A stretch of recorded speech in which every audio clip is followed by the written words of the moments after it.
certainly be a nice other project besides kind of the big projects you're kind of looking at.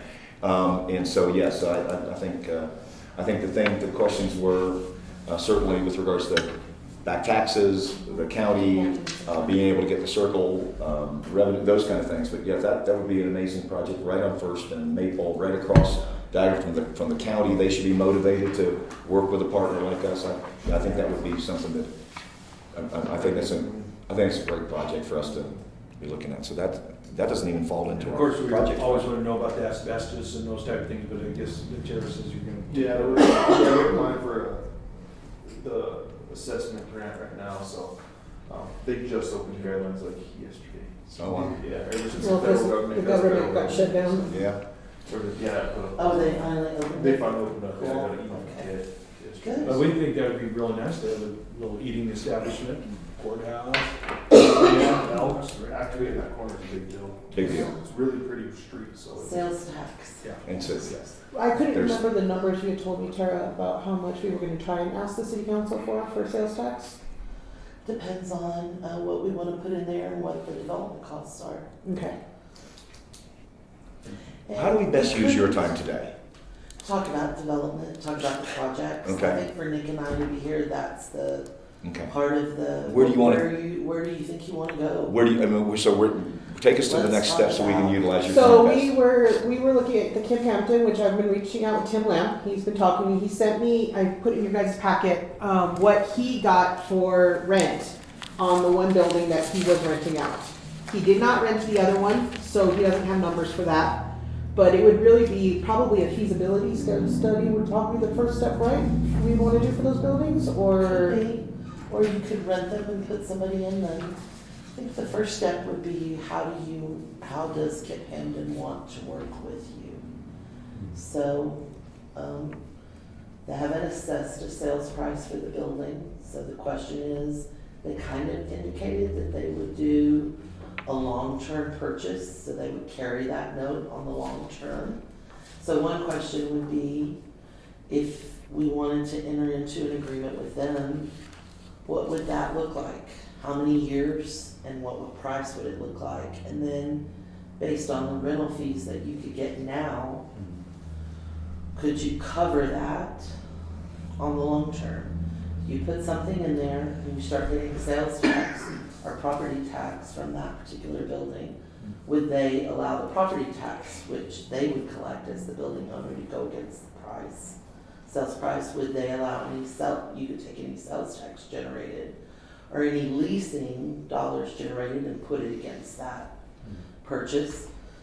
I think that, in my opinion only, the benefit of those buildings is they don't have to have a lot of rehab on the downstairs. You could put something in it and start collecting rent almost So, immediately. let me ask- Would they do a percentage of ownership over time where you actually owned 10% and they owned 90%? Then you owned, 20% and they owned 80%? I think it's really that Do we negotiation. Very creative, Do yeah. we want to be involved in that though? I mean, is that something, like I said, do we want to turn it over to somebody else to do that from a TURA?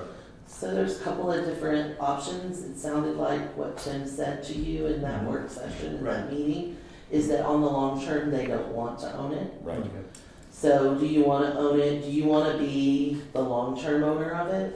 I don't think so. Or do you want to take it on, put something in it, get it activated, and then sell it? Yeah. That's been our desire. That seems to work good and it brings You our. have the ability to do either. Right now, it's just sitting. Mhm. Is So that, how it is meets that with- Dr. Lowe's old building too? This one over here is Dr., he had some type of,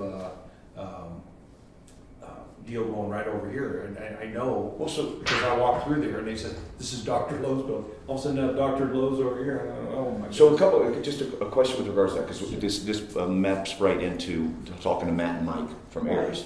Is what we had told them is we're here today to talk about projects. And we're going to talk about a couple of different projects. And one of the things we want to do is utilize them more, because they do this, they swim in these waters all the time. Right. And so one of the things I think you would want to do is, Tim, where are you guys at? What can we do? Do the best we can with that. And then throw it over the fence to an Ayers and Associates and maybe have them help us with a feasibility study with regards to what really are our rents now. Because our rents aren't these prices anymore. on our streets, you know? And so, and have an outside disinterested entity, do some of those projects. Same with Dr. Love. We get everything together, throw it over the fence and have somebody look at it. Get the thing with what you call it, with Kip Hampton. What do you So think? sticking with Kip Hampton Yeah. first. Yes, please. Just sticking with that in the relationship with Matt at Ayers and the abilities they have. The first thing that comes to my mind, and Nick, feel free to jump in if you hear something different, but the first thing is there might be two pathways there. One might be what we just talked about, which is you work an ownership agreement out with Kip Hampton. You put someone in there, you collect the rents. In that case, you may want a feasibility study. Okay? Another option would be you don't ever own it. What you offer as Urban Renewal is a partnership with Kip Hampton to market the building. To bring someone in that's gonna purchase that building, and then if they need tenant finishes to come in, they put together the business plan. They do the feasibility study, who you've targeted marketing it to. When they produce that, it may be a restaurant and they may need a kitchen, right? They may need a new hood system. You then, as Urban Renewal, could work with the new owner to provide some funding to bring that up to where they want it. And then that's where you would go to do an arrangement with City Council to collect the sales tax on that business and use that sales tax to pay back that improvement. Or the business may also need to pay you some for the improvement, right? So it would just depend on who you were attracting, how fast they could get it up to speed, and whether they would need any improvements or not. So on the promotion. So those are, in this case, I wouldn't recommend a feasibility study. Well, What I'd recommend is a marketing campaign, and Ayers could do either or both. Some of this next step would be probably to sit down with Kip Hampton and say, we would love to work with you. We want that building activated. It fits with our mission. So let's start talking about several different models and see where Kip Hampton then plays into this. So, Right? question with regards to option B there.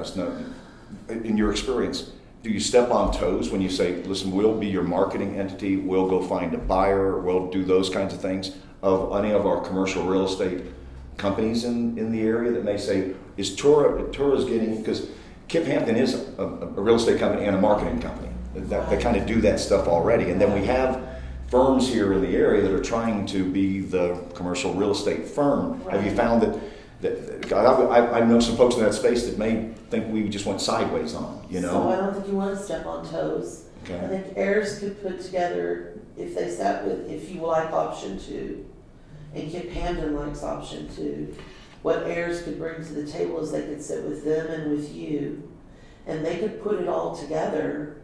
Why does a commercial real estate agent not, you give them that campaign, Okay. right? You're creating something to activate that building. Yeah. You should have, every real estate company in town should be marketing that. You could send it up to OEdit, you could send it all over.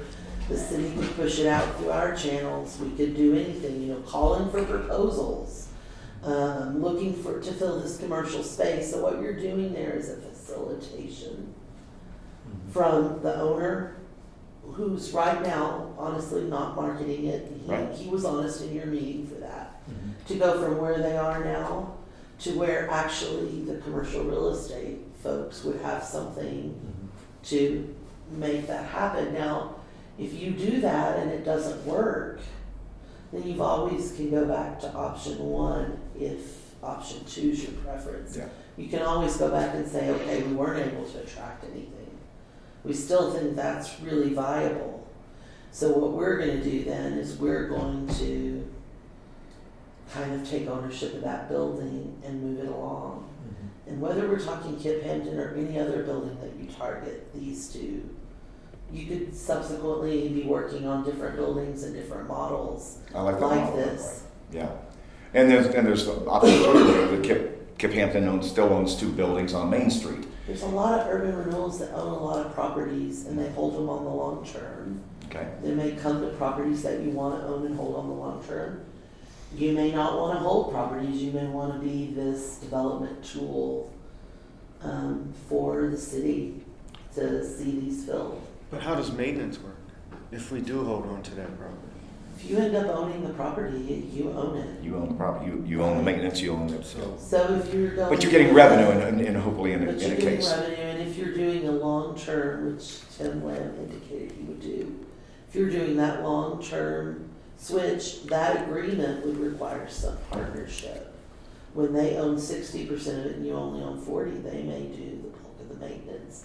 I don't know, I'm not saying they would even agree to that, that would have to be negotiated. Right. Tara, my question is, you've done this before, and we've seen a couple different scenarios that you just presented, Right?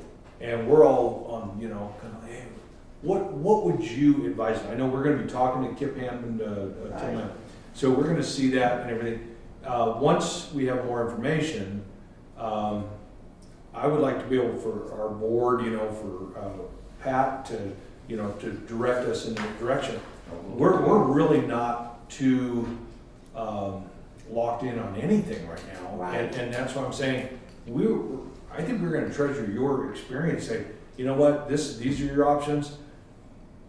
You're not going to tell us what to do, but we would like to get some input from you, just to say that's your best, because we don't want to go like you said. If it doesn't work out, we can always go back to that. I don't want to be that guy or our board.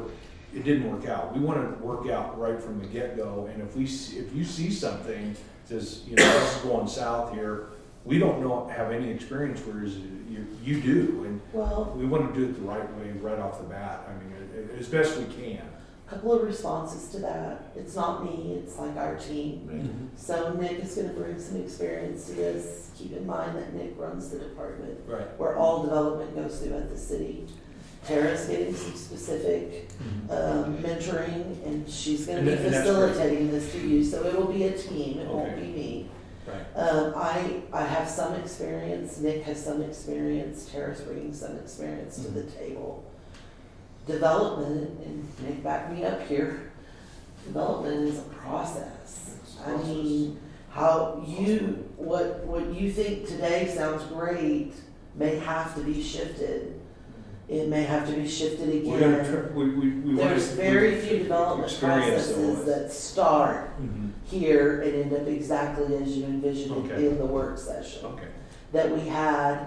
So I think the important thing for you to know at this point is that we can't start until you identify a building that you want to prioritize. And that's what we're doing here today. So. And that is where you tell us as your staff, we feel like our role is to activate these spaces, and we feel like this, or this is where we want to start.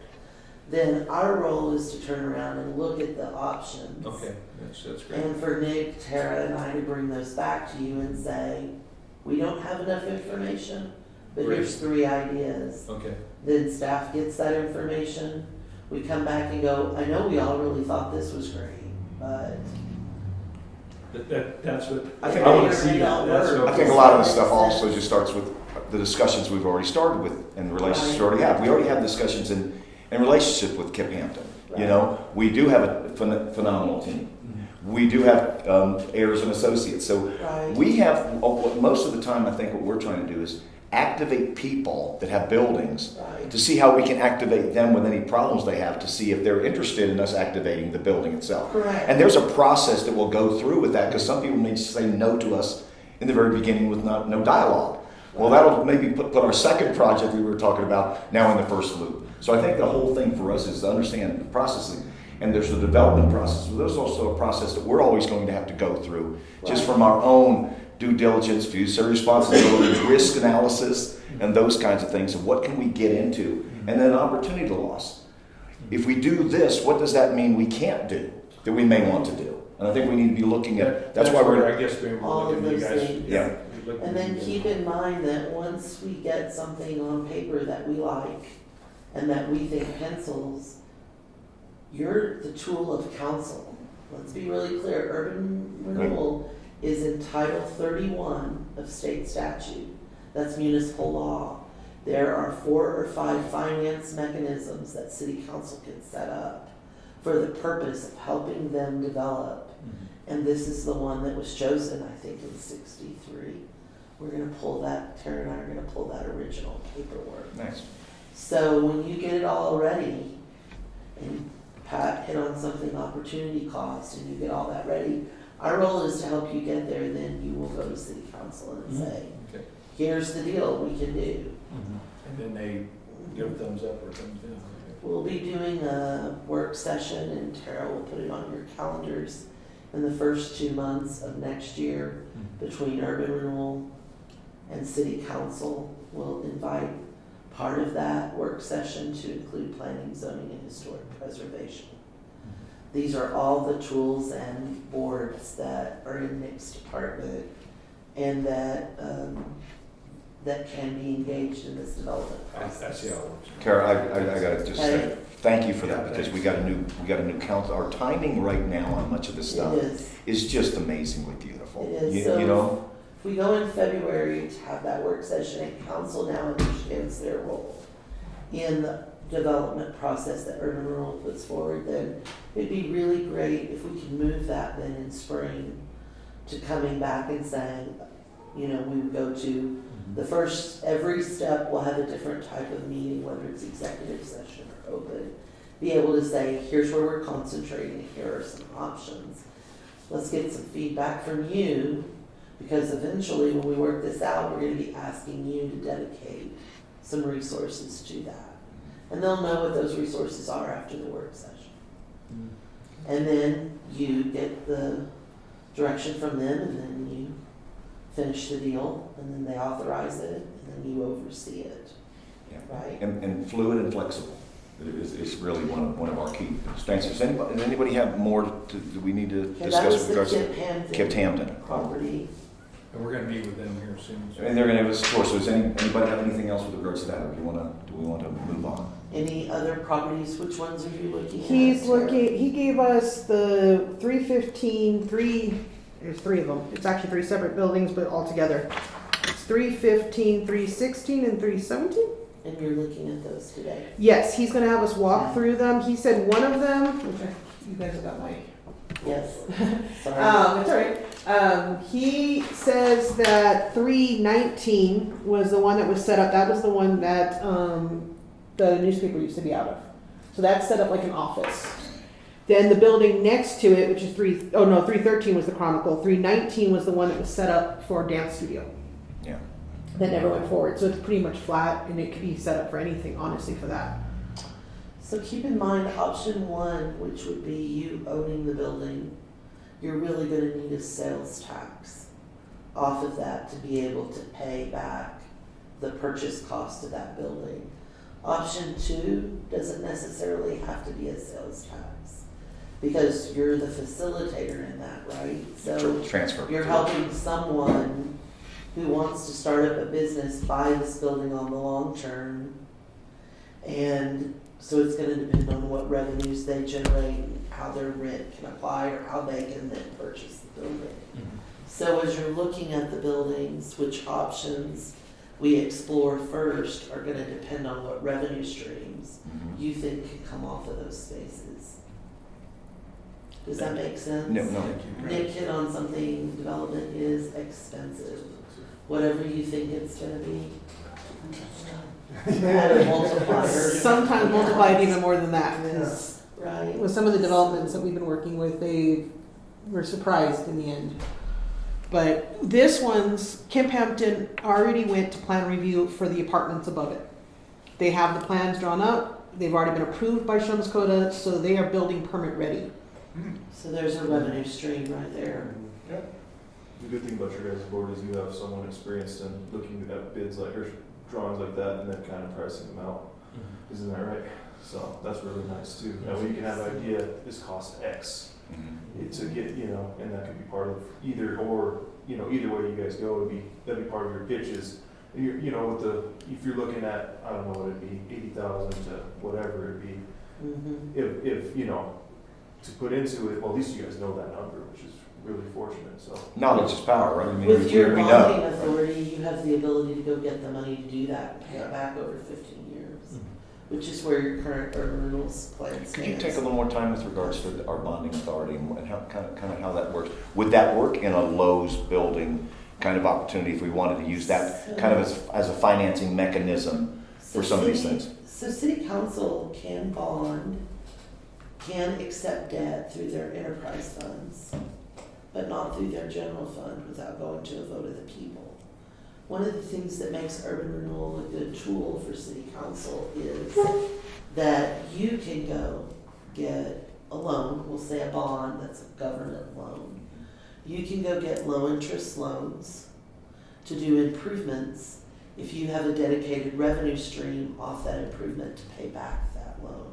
What heirs will help you do, if you identify that you want to do the housing in that, even if Kip Hamden still owns it, see, there's two ways you could do that. They could own it.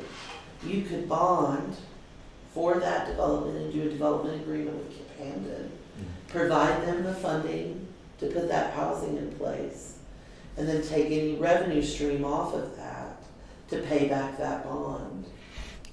You can do that without even owning it. You have that ability. That's what makes you the development tool for city council. That's why people have, that's why cities have. Did Kip Hansen express any desire to continue to own that, or does he want to get rid of it? They want to downsize all their holdings. Yeah, that's what Yeah, I they're thought. trying to get rid of most of their holdings in Trinidad, honestly. That's why they haven't been focusing on it. I think that's why we would be a great help for that, is to be able to get it. Express your feelings on me just a little bit ago about, kind of turning and flipping them.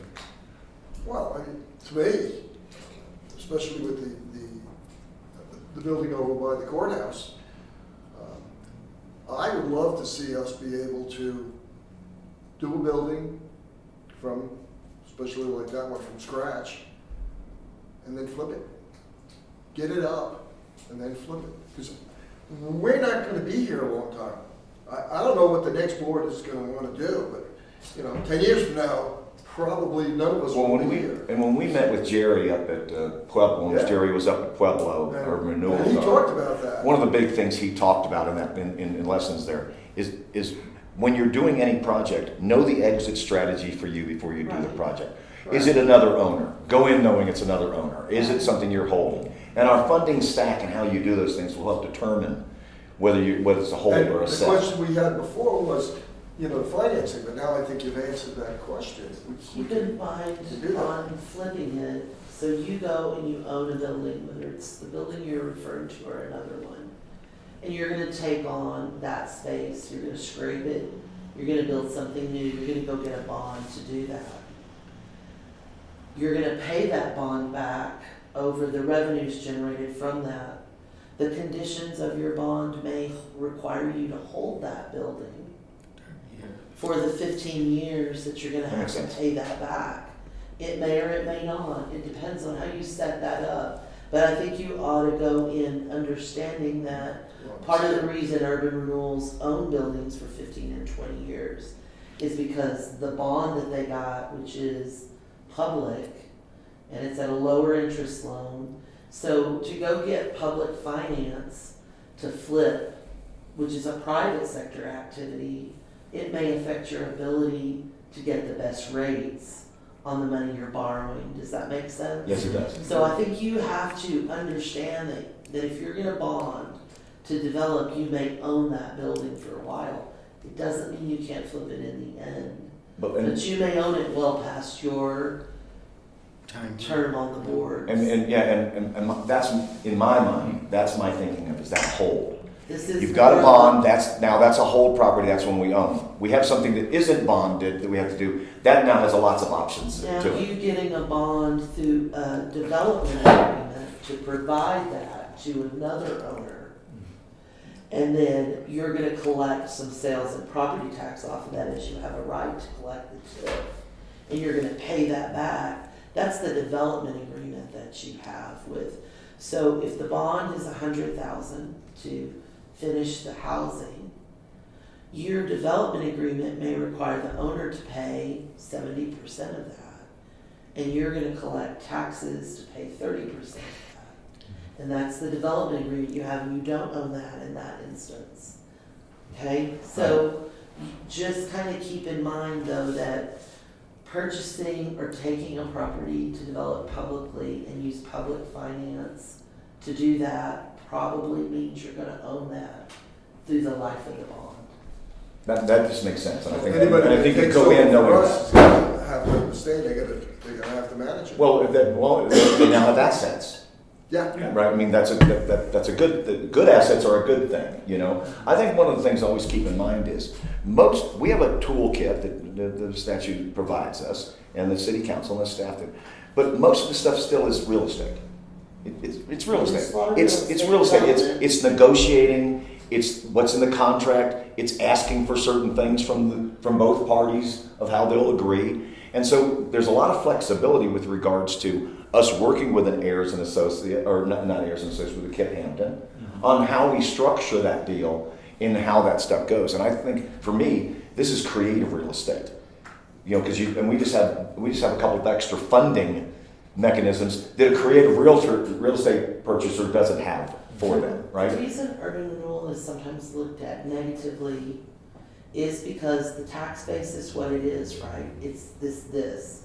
It's not any bigger. To do development with urban renewal, you're diverting a piece of that tax base from an ambulance, a school, a county, a city, and you're putting it towards development. The reason the tool exists is because if you do that, then in the long term, that will bring more tax dollars, right? Your purpose is to grow the tax base on the long term. If you're not growing the tax base on the long term, then you really don't have that public and political will to take a part of the tax base and put it into development. So you kind of have to be sensitive to that. Yeah, we talked about that. Several years ago, urban renewal law came out and it was amended where fire districts aren't affected, but ambulance districts, school districts, counties, cities, library districts, those things are still impacted by, you're taking a portion. So The ambulance district is pretty heated too. So I think that's the thoughtful political discussion, So we gotta and do maybe something. why it might be good to start with some small projects until people are comfortable with seeing. Because right now, we've got buildings sitting empty that aren't going anywhere.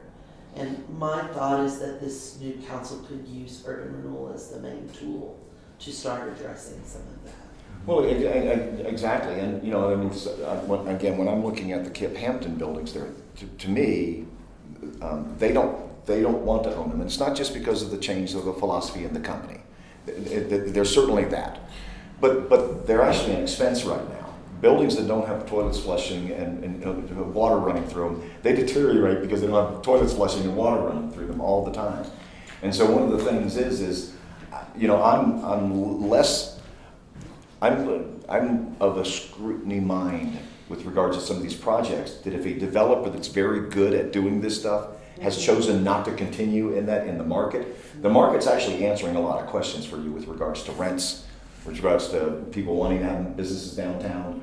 There was a reason why the Chronicle moved out of that building and moved to another place that was much less expensive. And so there's a lot of competition for empty space, and a lot of opportunities for folks to have empty space. And so I look at that. I think for me it has to be, what other kind of greater good can you do maybe in the second floor? Right. You know, not just where you're going to get the dollars, but is that something on the second floor? You've really done something that have a big effect that all your other partners that are out there will say, yes, we have that problem on Main Street, but we also have that problem that you're addressing at the same time. And so for me, some of these things have to check a couple of check boxes, a couple of boxes to be able to say, okay, the reason we're bringing you this property for consideration is because we know that on your board of things you need to do, we hit 2 of them. You know, we're solving problems for you, not becoming landowners. Because I think in many cases we're not landowners, we're problem solvers with our goal to activate buildings to increase the tax base so that it goes in there and we get more opportunities to take them through our factory. You know? The only last thought that I had is heirs will be able to help you with some marketing, and they'll be able to help us with some feasibility, but they're not finance. Right.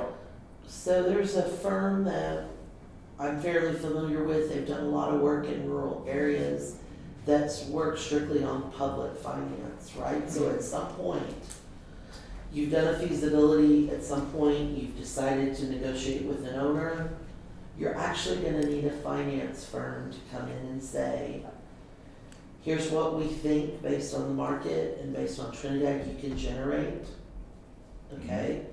And here's what your costs look like, and here's how you'll bond, and where we'll go, and what rates you can get. And heirs can help to a point in that, but I believe from a city management perspective, we would recommend and require at some point there be a finance firm. Well, in CDIs, we've talked to CDI before, and they have certain folks that are involved in that as well, that's what they do. They fund things, there's either private money or government money, et cetera. So I know in the past when we've networked up there, there's about 3 or 4 folks that CDI trusts that does a lot of work with URAs across the state. And they are that mechanism that you can at least call in and say, look at my project, and is this a project you would fund? And there's probably gonna be a caveat on our side, and this may be where the city would share costs with urban renewal and bringing in the finance person. And that would actually be managed probably on Nick's side, with TURA in development services. Because just because someone works with a lot of urban renewals, we need to make sure that they can do rural projects. Oh, without a doubt. Right. There's a total different way of looking at how projects are done. So like Alan at Stifle, Troy Bernberg, these are folks that are doing rural projects like the St. Cloud in Canyon City, or even public financing funds like helping build the Justice Center in Werfenau, We met helping Troy. build the Justice Center in Otero. Yeah. Troy, we met Truly him. firms that have funded things in rural areas where we're gonna get a He better was the one Yeah. sitting And next we- to idea me. of those. In You past- met Troy, I'm sure. Yeah, we met him Yeah. at Troy, the exactly, and then we over the past couple of years, we've had some folks, DCIs, come in and Zoom with us and give us Right. presentations, and yes, we want to do work with you. We've had folks drive down and attend our meetings after some of those CDI things that we've Right. networked with them to come down, so you're. So this is gonna be that push-pull between development services and urban renewal, where you are a quasi-governmental entity. You will make your own decisions and you're gonna need information. But development services is also gonna have to work that information, because ultimately they're gonna be presenting that to city Actually, council. that's such an asset. Right, I look at so- that as an asset, not So another that's step. why this will never happen, none of this outside of the development services world. Because Nick is the one who presents development to council, and you will be presenting projects to them. Right. I wanna This be is their real, staff member I for want to that. be real practical here, just, you know. Okay, So we have this scenario today where Kip Hamlin comes in, we identify some, I know Tara's gonna be able to answer a lot of these questions. But anyway, I'm just thinking about it now. So anyway, if we go over there and we say, gosh, this is great, this is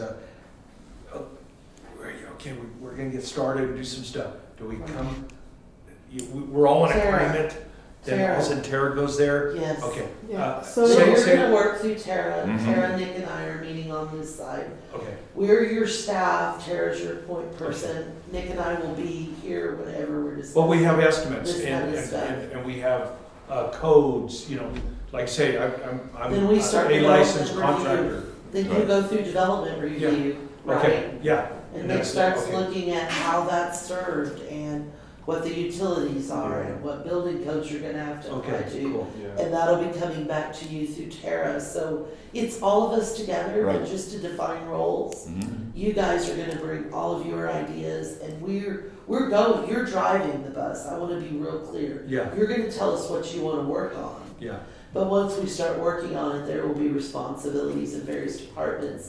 Nick will coordinate those departments, the Mhm. utilities and buildings and everything. Mhm. But Tara's gonna be bringing all that back to you. She's gonna be sitting in those meetings yeah, as you, okay? yeah. She is your director right now in my. I look at actually this team, where this layered team is, as a huge asset for us. It keeps us from getting in trouble. There's a whole bunch of developers that would love to have a relationship this close Right, to a municipality where they can say, yeah, you don't want to do that, Yeah. okay? So this is a very good thing for us. I'm also going to just caution folks, when we do look at these buildings, I've ever told you in real estate, don't fall in love with anything. We're in the information gathering side. We're just gathering information around here. This is our process. Should be slow and deliberate, methodical and strategic, right? But it should move. But it should move. We should have a process. So our Because process. we're gonna set the table in February to tell city council, this new city council, that you are their development tool. So, And they're gonna we want can- that. They're gonna they want are. Well, and we're going to be able to say, we are your development tool, and I think they're going to say, okay, we trust the organizations that we put in place, because Right. all these things come from the city council. It doesn't matter if you were a previous city council or not. That all Right. just continues there until it's changed, right? Right. But in the environment we're in right now, they have a really good team of folks that can actually help activate buildings. They put this together in 2015 to start doing that. We now have some things that the plans are lining, and some things are lining up in such a way that we can actually start fulfilling that promise, and we'll be a good partner. And so again, for me, when I look at timing for things, we're in a great timing place. And now we have dates. We have the February. We can start backfilling things that what do we need to get done by then? Who do we need to visit by then? So that we're I think prepped and ready. this city council is seated for 2 years when they are seated on January 6th. Looking at moving 2 projects along in the 2 years is a very aggressive goal, but I do think it's doable. I agree. Okay? Mhm. That should be, and that's in our work with DCI, that's what we've set as our staff goal.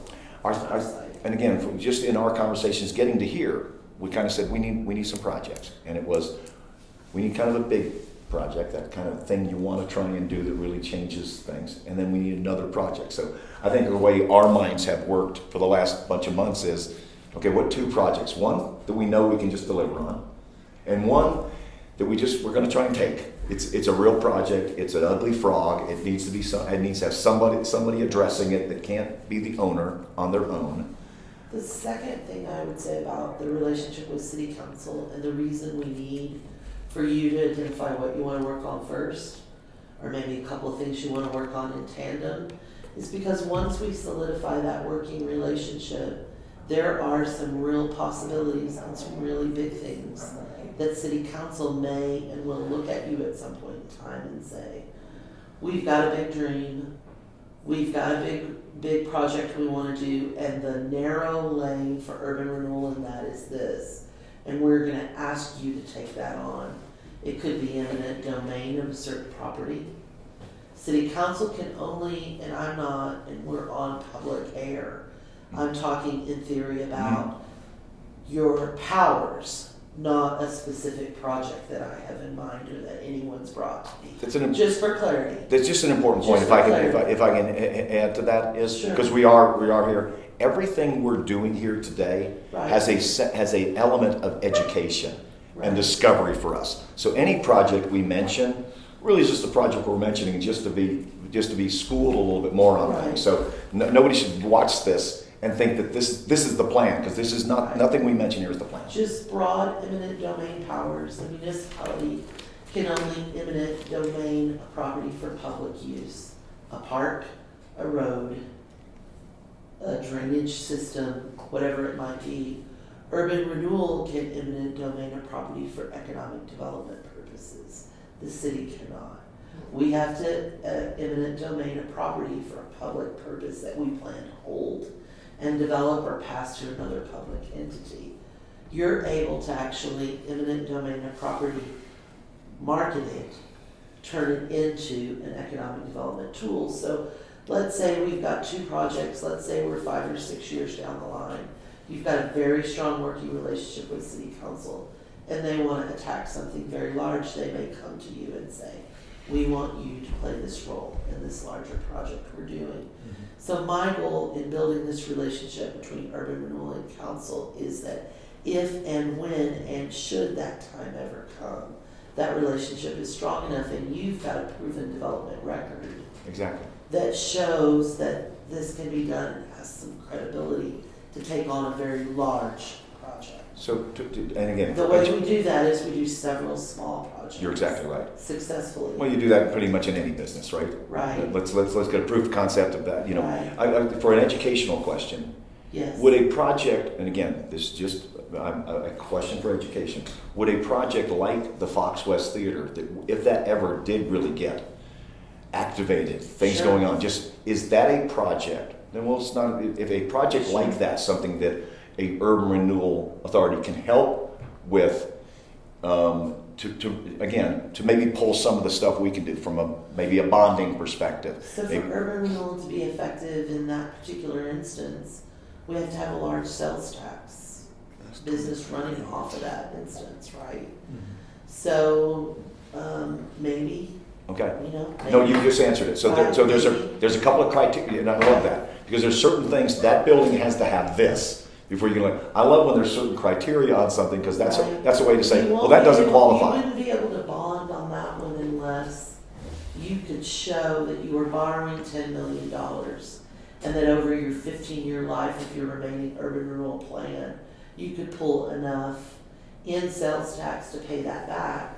Now, one of the reasons the urban renewal plan was set up this way, and I will say you're the only urban renewal authority that has a plan set up this way in the state. And Malcolm Murray, who was the attorney at the time, sold us on this. We have buildings that are the size of Lodo in Denver, but we have an economy that's the size of an 8,000 population Yeah. town. So is it really feasible to do a large project, and I'll point at 6, Snyder Brewery, Opera House, Columbian, Fox Theater, West Hotel, Cougar Canyon, okay? Is it possible to do any of those on the sales and property tax from that only? It would never generate enough, even if you had your full 25 years. Even if you had 25 years to probably pay for those developments.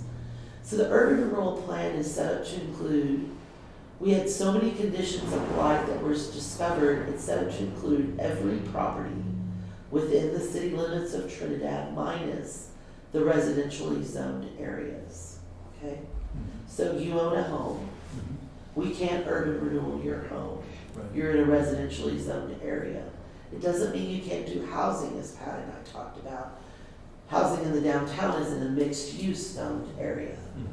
Historic preservation, mixed use, correct, right? So you can play in industrially zoned areas, commercially zoned areas, mixed-use zoned areas, but you cannot touch anything that's zoned residential. And that protects the residents of Trinidad. And we were required to do a survey of every one in the population, received that. We actually got over about 200 responses. It's a big deal. Clarifying that their home property in a residentially zoned area could not be done. Hence our conversation about Right. the program you were looking at. But So, go ahead. we could go to city council, like say for that asbestos house, we could go to them and ask them to rezone it, right? Why No, I would wouldn't do city that. council rezone? 'Cause that's it? what- I'll that's let what- Nick answer We that. wouldn't I ask the talked question. to, yeah, I we wouldn't. talked to Nick about that when we came back from TIF. The issue with that is city council is particular about rezoning things. It They does should take a be. lot to get. But that was rezoned. one of their solutions they gave to us. Rezoning isn't just city council deciding. No, Yeah. no, there's a lot of stuff to rezoning. You're not gonna get a rezone pass for stuff like that. The only time we ever really see those rezones is if something's been like mis-rezoned typically, or if, something's on like the border. Or like, for an example, and I don't know, most of them are just mis-rezoned. I'm trying to think, I don't know if I've ever. We have a lot of spot zoning. Yeah. Like Cook Motors is not rezoned, is Yeah. not zoned correctly. Yeah, so like Cook Motors is zoned residential for some reason. So, Well, two That things. would be- One was we were looking at that. We were kind of led that that was something we should be doing, and we didn't know what we Okay, didn't no know. problem. Okay. yeah. The second thing was we have a lot of other opportunities that are in our wheelhouse before we start looking at things that But let's aren't finish really in our answering the wheelhouse. zoning question. So zoning gives you a use by right. Yeah. So you're sitting in a mixed-use zoned area. We can do housing here in this building, we can do commercial pursuits, light industrial pursuits. In the code that Nick manages, it lists by zone district, every use by right. So you all own property on the same block. and there's another property that is not being taken care of, right? It's completely dilapidated. The only use by right in your area is residential. Residential, yeah. So whether it's urban renewal, whether it's the owner of this property, I own the dilapidated property and I want to put a pharmacy there. I have to go get rezoned for neighborhood services to put that pharmacy or community commercial. So I rezone it. You all agree. You don't fight me on that, right? There's going to be a pharmacy now on the block. You each own your house. And now the lot that I sell is rezoned community commercial. Let's just go the most aggressive. And I can't get the price I want from the pharmacy. So I decide to sell it to a person that wants to put a bar out. Yeah. Now you have a bar on your street, right? It's not what you agreed to in zoning, but I rezoned it to community commercial and I convinced you and planning and zoning and city council to do that. Now I could put a bar there. And all I have to do is meet the requirements for parking or whatever else Nick requires me to meet to do that. And now your property value is what happens. Exactly. That's a very good That is explanation. Thank you. zoning, Very okay, good. right Very there, good. and that's what Nick manages through the code, so we would never encourage that type of rezoning in a residential area. I just don't know why they gave it to us as an option. I think they were just throwing out things because when we were explaining what was going on with 216 Goddard, they were literally just trying to help us I think figure out. this is the work session we need to explain the role of urban renewal. Yes. And how as a tool it can be used, sorry to interrupt here, No, you're fine. I'm gonna go grab you guys' lunch. I'll be right back. maybe how it can. No, that was a perfect Do you need help? explanation, though. It was- Oh, no, I'll be fine. Are Okay. you sure? Yep, they said they're gonna box it up for us. Okay. Any other questions for Nick and I in terms of how urban renewal works through development in general I think you or answered everything I Process. got. And again, just another educational question, not Sure. any specific kind of property. In my mind, it would be good for us to, because our URA is pretty large, okay? Right. Everything but residential. like I said, you're the only one in the state that actually has an urban renewal defined this way. Yeah, it's big, okay? So we a lot of times look at main and commercial as our URA, and it's not. It's not our URA. This was designed for real purpose, and that gives opportunities, right? It does. One of the things that I'd like to see if we can consider as, and I don't want this to just been what property owner came to us and said, talked about us, because we may find out between now and in a month from now that there's something else out there. But it sure would be nice to maybe activate something on the other side of 25, closer to the college, maybe in the discussions that people have had let's activate the Eagles building, let's put a plaza kind of thing behind that. Let's really activate that area in order to bring the college and a college town, it's been here for 100 years, into Trinidad. So those are the kinds of things that sometimes I want some Right. guidance on of how do we Right. approach those folks so they understand that it's not just commercial in Maine. So some thoughts, and then I'd love Nick's thoughts on that. Ultimately, your development agreements are approved by council, so we're back to, Right. this is in your urban renewal plan. So we're back to, you're their tool. What's their goal? I think you need to figure that out. I think that's the relationship is, maybe that is an area path that they want to concentrate on. Okay. Maybe they want to concentrate on exit 15. Maybe they want to concentrate on exit 11. I don't know.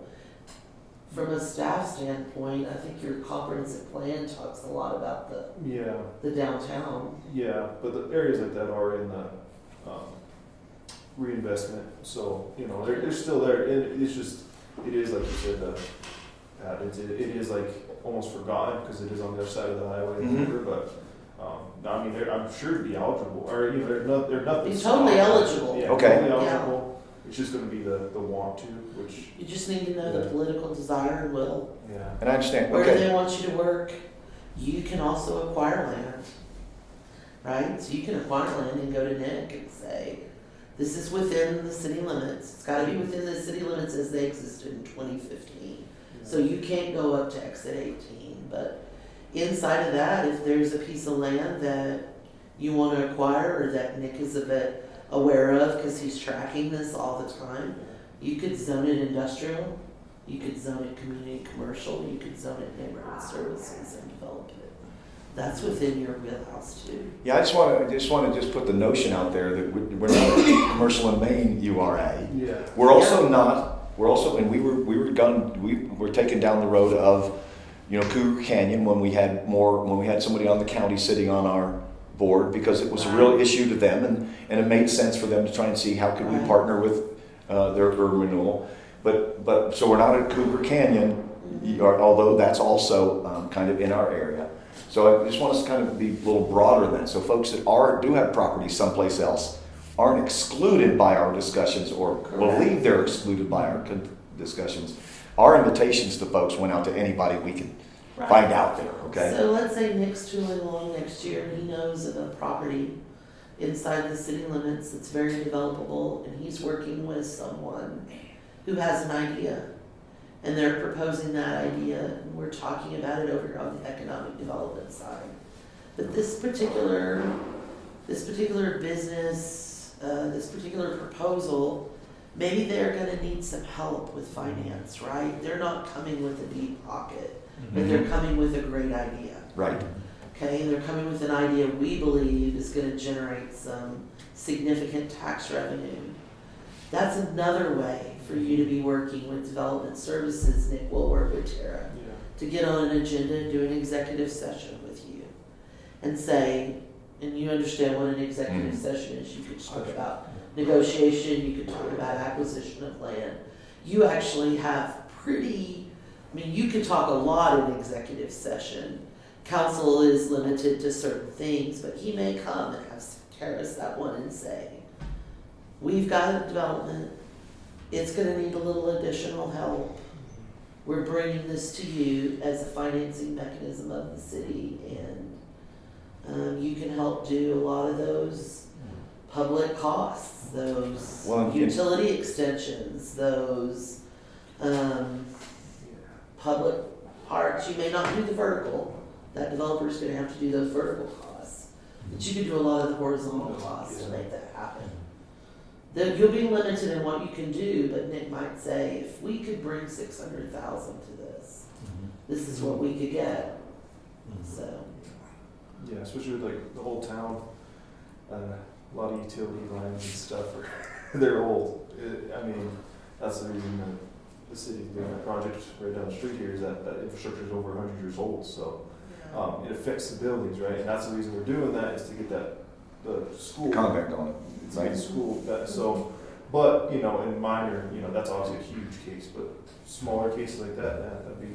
Well, one of the things I think we also. and that would be outside the downtown where utilities already exist. That would be in the areas you're talking about. At the infill, so there's roads and services. Yeah. But one of the things I think we bring to a municipality that's really important is what Terry just said. Our ability to have a developer come to us in executive session and give us their numbers, give us all their information that they don't want the public to know. They don't want blue sky stuff there. They don't want somebody to say, oh, that's where their numbers are. Let me go ahead and do some things there. And so we end up being a really good first stop off station to a developer that wants to investigate things, get things in the queue, but not have to give up all of their intel, And I think more developers know that we're to know that, they may utilize this a little bit more just as a sounding board to get some answers before they really spend money. The reason you have that ability to do that is because should an agreement happen, it's gonna happen in public space. That agreement will be eventually, the what's made in the end is eventually very public. It's vetted, exactly, But but you at a proper have to time. have those conversations first. Yeah. Yeah. Does anybody have anything else? Because these guys are busy folk. Anybody have anything else? Are you going to have lunch with us, or you guys got other We're things? having lunch. with you. Okay, very cool. Very cool. Then. Good. Sit and stay a while. Continue discussing. We'll have to get back, but we're here for a minute more, a little bit longer. What are other things that are on you've dusted your feet off? You've been here just a little bit. You've talked to lots of folks. What are other things that you would like to see? You shared a lot, but are there any other things you'd like to see us be really moving forward, to be the best partner we can be? So Nick and I are talking a lot about what I mean, what, I said urban renewal because I'm sitting with you. Yeah. What economic development is gonna look like in the future for Trinidad and how that is gonna, sit likely in development services or at least adjacent to it. So we have a lot going on now in development and the traditional services that development provides, and planning and zoning, historic preservation. We've got the urban renewal tool. We've got the tools, right? What we have to do now is develop the strategy for how we're gonna bring development here. So Nick has done an excellent job in setting up all the tools. If you walk in now as a developer, you get grade A carte blanche service, and you're seeing that in these new developments that are going in. But we now go back and figure out how we're gonna get more development into the process, and so that's what Nick and I were talking about. Off and on, when we're not dealing with the day-to-day business, off and on, that's the subject I think that we're spending our time on. Now, how that impacts urban renewal is it just creates more business, right? More opportunities. We've laid out some possibilities on what that might look like. So it's important for you to decide whether you want to work with us, get some projects going, but I do see a future where we're actually funneling some things to you. So since you opened that door, what do you see as opportunities for urban renewal to help the city with the? If it's mine, don't worry about it. Are you sure? I'm Yeah, gonna pay for you it. bet. No worries. I'll go pick it up on my way back to City Hall. Thanks, Tara. With It was the- actually yours, yeah, that's the one I said. With the industrial park, Mhm. is, again, I'm trying to widen it up so we understand where we are. When we're talking economic development, we have buildings there and opportunities there to actually bring Right. small scale manufacturing, that kind of stuff here. Right. And one of the CDI things we had gone to, I think about 2 years ago now, a big push for them in other URAs was small scale manufacturing and being really to help facilitate, URAs being a facilitator for bringing that in. Do you see anything in either of you, see anything, or all three of you, in the industrial park area that we maybe extend invitations to or start thinking about that in the match between not just activating buildings, but activating jobs in buildings? So I met with the new mayor for a couple of hours the other day just to get started, and we were talking about the industrial park. So there's some groundwork that we need to do on our side before we actually start going toward marketing that. There's some questions about the Trinidad and Los Angeles County Economic Development Corporation, which existed, and the city and county had a seat on that in 2015, 2016.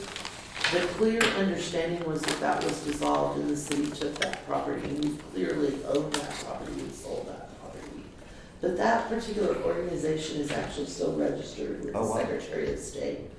And so we start with a conversation with the county, we start with the bylaws, and then the county really doesn't have that counterpart to Nick. Maybe in the zoning and planning area they do, but in the economic development, not really. So we need to sit down and talk about whether we're going to kind of put something like that back together. When those properties were sold, there was a caveat in those sale contracts that said the city would have their first right of refusal, or Trinidad, Los Angeles County Economic Development would have the first right of refusal. So identifying who owns the land, identifying if it's being used, identifying if it's for sale is probably our first step. So Okay. we're at least a year away from asking for anything now. There's always potential for a new industrial park. The county's completed a study adjacent to the airport, which would require, which is gonna limit you, because that's gonna be annexation. We can't include the new boundary of the city unless we change the urban renewal plan. And I'm not opposed to doing that at some point, but not until we have you doing successful projects. I've come to just understand that. You're doing successful. I think you have to earn that. I think that we are going to, in 15 years, like it or not, it's gonna open up, right? So we're gonna seat a special district, we're gonna seat a county, we're gonna have a broader board. I would like, when we get to that point, to have a very strong relationship between urban renewal and the city. And the county. Introducing all the politics into your board right now, before we've completed some projects, is something I'm pretty opposed to. I would As be you too. and I talked Yeah, about. I'm malleable, okay? So the industrial park is definitely within your area. I don't think right now we have a good enough sense of what the city's role is gonna look like there. And then eventually, when it comes to marketing businesses to come, it's gonna be more important that that come from the city side than it does urban renewal. Uh-oh. I think when the city markets to small manufacturing, it will be, we have clean water, we have available resources, we have inexpensive land, and we have financing tools, right? We're on 25 and 3 hours away from places, Where is the proximity. industrial park, or proposed industrial? Oh, You can get to the back way, exit 18, come around that way, Where Freedom Love's Road. Where, oh, that- Freedom Road, all those big buildings on, you know, just on the and east that- side. that's part of our URA? It was there in 2015, so pretty much, South of Elmore Road. Okay. yeah, everything in 2015 is our mile marker, okay, for anything we have to do. So so that Trinidad Economic Development Corp., Right? somebody's been renewing that with the state, because if you don't, They have. is that an organization The that former some, board member that no longer worked at the city. he's still So- trying to keep that? It's she, and She. it's a question of whether that's legal or not. Okay, yeah, Right. that was what's running through my head. So, the Okay. board didn't exist, but the person kept, re-upping. Okay, that was, This is quick why question. we don't need to be out marketing that until we understand better what our role at that is. right, Doesn't preclude us from setting up a totally new corporation either. right. But I'm kind of against establishing a board and an organization until we know what that role is going to be. So, I was wrong, Tara. Your order did not get on that. No, I'm sorry. no worries, you're good, I'm totally good. I was like, I just double I'm checked totally though. good. Everyone eat. Well, we didn't want to be rude. No. I very seldom have lunch. Usually she's in Rare for meetings. me as well. I sit at my desk and eat crackers or something. Yeah, so I'm I good. work through it. Eat. The lunch is one of my favorite times of year. What other questions? Are you good with heading back about 12:30? Yeah.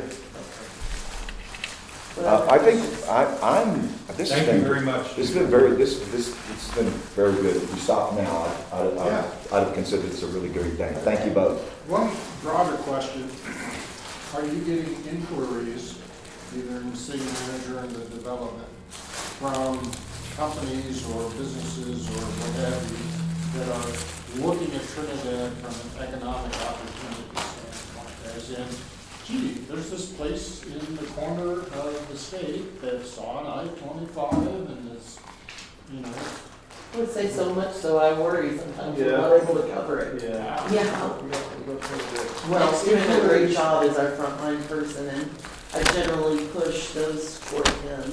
inquiries and opportunities are, you know, it's just like, Yes. Yeah. are you blue skying, you know, or do you have a company, do you have a business, do you have something to? We get a mix of both, you know, we'll have some very upselling, like, you know, like example, Loves, you know, they call here, you wanna put Loves here? Okay, let's work as best we can to do it, and it's a Yes. good process, but, A friend of mine's fascinated by the Loves Mavericks very common. thing. It's like Walgreens and CVS. McDonald's and Burger McDonald's and King. Burger King. That's the legendary one. Yeah. It sure changed exit 18 though. It did. Crazy, I didn't know. it? I'm driving up, I can see this, I know. where, that's not my home, you know, it's I kind of know. crazy. Well, I just think that, you know, what is it, the helium place, the helium mine is Yeah. just starting to kick in. And we've got to look so long-term now because as a city, as a community, we have to look so long-term now that because so many businesses don't, that it's just like, what can we do next quarter with everything? It's like, no, that's not how. So one of the exciting projects for next year, one of the exciting projects for next year that Nick's gonna be working on with planning and zoning is the update of our comprehensive plan.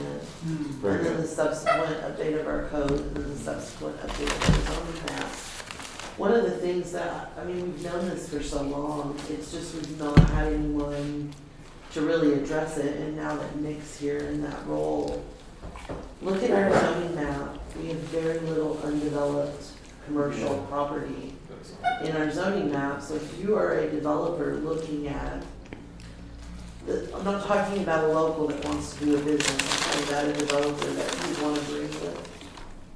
One of the first things you start looking at in real estate is what's available and what's zoned appropriately. Right now, we have very little industrial and community commercial in zone that's not already developed. Okay? So if you want to bring a gun manufacturer in to bring all your staff out of the gunsmithing school, where would you look for real estate for that right now? Well, you have to look at a tear down someplace and maybe something in industrial park, right? So having that as part of our comprehensive plan and identifying where those things could be is something Nick and Sunny Leone through and planning and zoning are that's gonna be their work while you're doing your work. That's gonna be a huge amount of their work. Now, how that impacts you is, once development starts coming in, where you work is based on how it's zoned.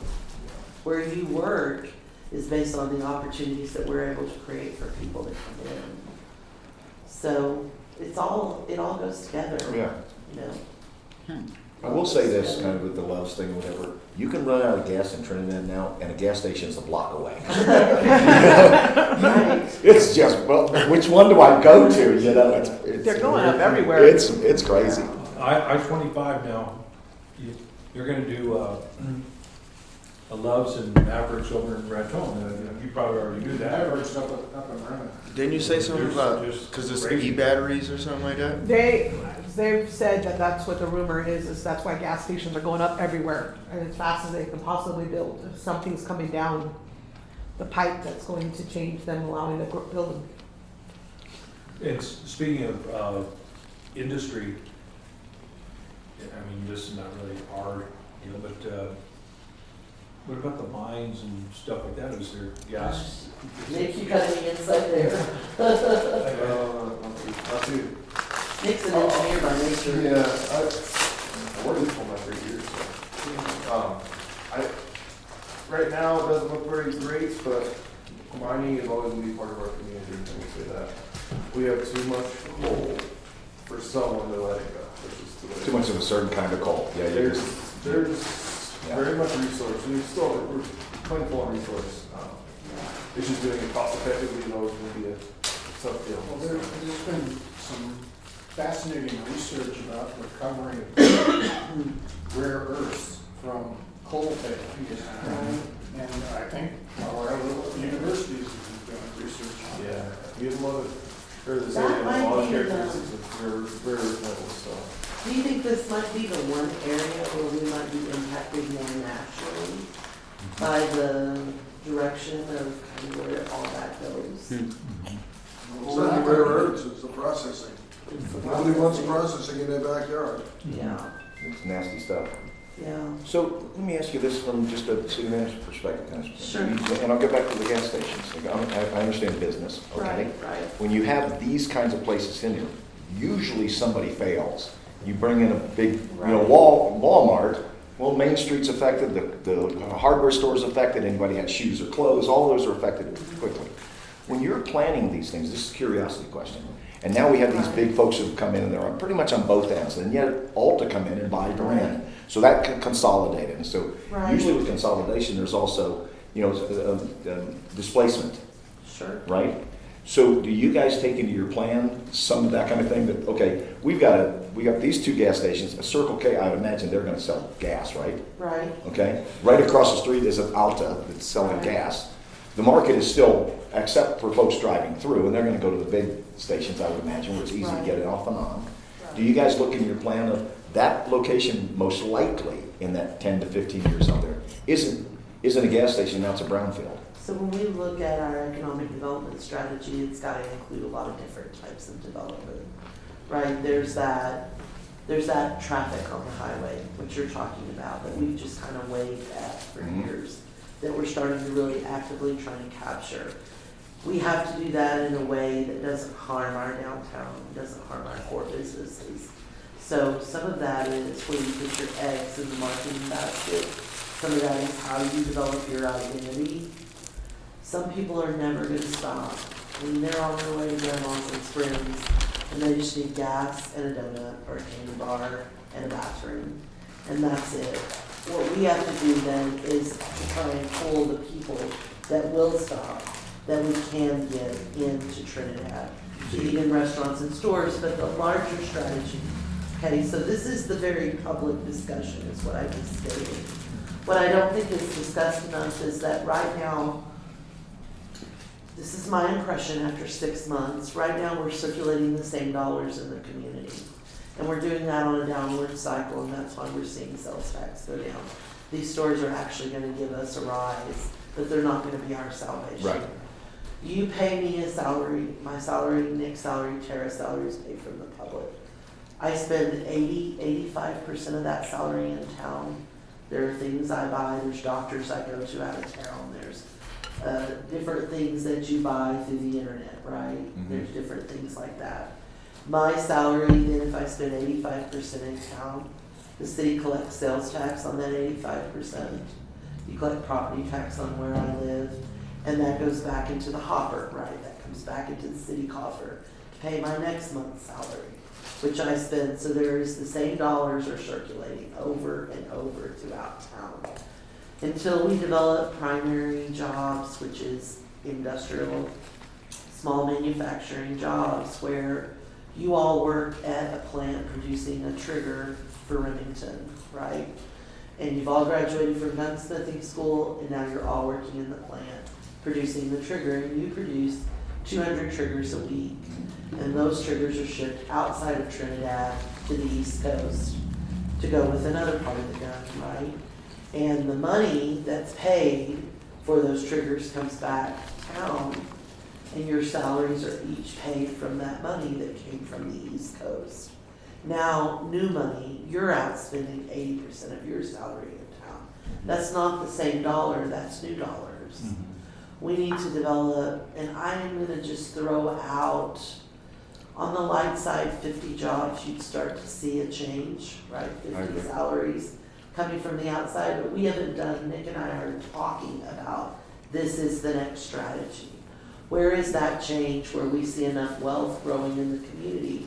Your restaurants will benefit more from that on the long term than they do pulling people off the highway. So when we talk about we talk about sustaining the downtown and how maybe the development of Exit 18 is damaging that. I would say what Exit 18 is doing is grabbing the dollars we've been waiting at for years. What sustains the downtown, what is nice is events that pull people off the highway, but that's gonna be one weekend, but that's gonna be one meal. What actually sustains the downtown is primary jobs. It's local It's spending, increased local money. wealth. It's more local people Right. spending new money in town. Now, let's say all of you are the new, one of the 10 new jobs, there's 10 new jobs, and you eat out twice a week with your family. That is a sustainable revenue stream for a restaurant, right? So that is more important in the economic development strategy to downtown, to the gas stations in downtown, or to in my opinion, I think, I than the agree. tourism aspect, Agreed. although we have to do both. I agree with you. My question was Okay. more about getting ahead of, again, when you see a Walmart come in, you know, based on they've done it a lot, businesses closing. Right. My thing is more, you have gas stations, they're going to get the folks who are waving, they will now pass somebody else, and they're not gonna get gas someplace else. But now you have these smaller gas stations, Right. that in many cases are close to communities, that Right. end up, I would look at those things and say 10, 15 years out, just based on contraction Right. of businesses that contract based on More competition. people living in town means more people buying gas in town. I understand that. Right. I understand that, but I also see many of these smaller gas stations that are in town becoming brownfields and in other communities, and even though they grew even though they grew an area there, even those folks decided to gas up just where they can get some donuts. The folks that are building these bigger gas stations, they're like, well, they know exactly what they're doing. Right. And they're gonna pull from the smaller independent folks. Right. So my question more has to do with getting ahead of that location right there has a very big chance of becoming empty. It's got gas in it for like the last 50 years. It now is a brown field. Right. And how do we start putting that into our, because because they will fail. So Just Development a law. Service has done 2 different grants, 500,000 Yeah. each. It is applying for and working on right now an additional one, so we've been working in that brownfields area pretty strongly. Right. And we'll continue to do that. And it is recognized in that arena, we have great relationships with the EPA in that world, and it's recognized that we're using the money, that we're investing it correctly, and that we're actually solving those things. So I'm sorry I didn't understand your initial question, but that was not in my mind, because that's something that Yeah. Development Services has been doing. Yeah, I will say like the Loves and Maverick, what they're gearing up towards, because we talked before why come, why now, why here? Right. They'll say, well, your traffic is going to increase. So, Why is that traffic having increase? and it's going to probably have to do with I-27 or I-26, yeah, coming from planes to ports. Plains to ports, yeah. Yeah. Or to the, They're going to connect. Here in Louisiana. There's Yeah. regional transportation things going on through the interstate where Trinidad's gonna be a major thoroughfare. It'd be a major thoroughfare. to get Right this. now, we're north-south, there's gonna be a northwest. How many years out is that? Evidently, Loves isn't too worried about that. Okay. Yeah. And just, So yeah, they're Yeah. looking at more, and then obviously gas stations do they don't all succeed because everyone drives around town and says, oh, there used to be a gas station here or whatever, so. That's exactly. And we'll just, we'll have to prepare our best with our Yeah. assessment and, then try to help people repurpose those. I think we've been pretty successful in repurposing a lot of things, gas stations. Is that right? I think so. I don't know, Jerry, you've been here for a long time, what do you think? I think so. I think that reverse. And I'm amazed though that how they've got, there's something brewing, as we know. Even a blind guy like me can see that, we see stuff. But I was just even wondering, just in the pot stuff here. Is that The kind only of a ones that Are we survive, descending now? yeah, the only ones that have really survived are the ones that set up themselves really well. The ones that knew that they weren't gonna, it was the bubble was gonna pop, and they've been able to just go with the flow, because those ones are still functioning perfectly fine, they're still growing, they're still operating perfectly. We've only lost, I think, We've lost quite a few. we've lost a few of them, but most of them that are still, they're still going. And that was kind of the same type of question, instead of the gas station, you talk about dispensaries, so. Well, again, but those things are different because that's a retail store. They've been brought up to code. That's right. The roofs don't There's a lot leak. of positives. You don't have to dig stuff out of the ground, and so Yeah. and so when I look around town, and again, I'm glad you said that we've repurposed because a lot of the gas stations that I see are still kind of empty gas stations, like on 5 points over here. And then there are some, it's just the gas station, now somebody's running maybe a plumbing business out of it, because it's got a lift, We've been able to flip them if we have to. Yeah. The only one that's not is 5 Points. Yeah. Okay. But that one I think is more of an issue because it's right next to the exit. Yeah. It limits what it can be. There's some limitations when you get close to CDOT's right away, so that hurts. But going back to, then housing becomes an issue. Oh, we don't have a lot of good But housing. that's what we're working on Well, that's now. the- that's And the Holy issue. Trinity, Holy Trinity is gonna do a nice big, But I'm talking about if they annex out there by the airport, they were talking about doing that a couple of years ago. And doing some housing out there, I think when Mr. Chimino was around, they were talking about doing some things out that way. Yeah. Is that still just kind of percolating? I think in our, like Tara said, we're going to start working our comprehensive plan. We just barely started talking about it, but I did talk, I talked by the commission in the last couple of meetings.